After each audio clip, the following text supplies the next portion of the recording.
ஒத்தையா போனதன்னா பாலோட உசுறு உசுறு வெத்தலை போல் வாடுதையா குடும்பத்தின் மனசு. காத்து பட்டாலே கரையாதே கற்பூரம் கரையுது எங்க மனசு உன்னால. அண்ணா சத்தியமா நீ இறந்து போகல, அண்ணா சத்தியமா நீ இறந்து போகல.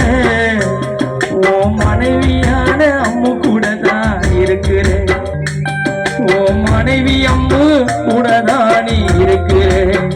ஐயா நீ முன்னால நாங்க வருவோம் பின்னாலே, பாலமுருகா நீ முன்னாலே நாங்க வருவோம் பின்னாலே.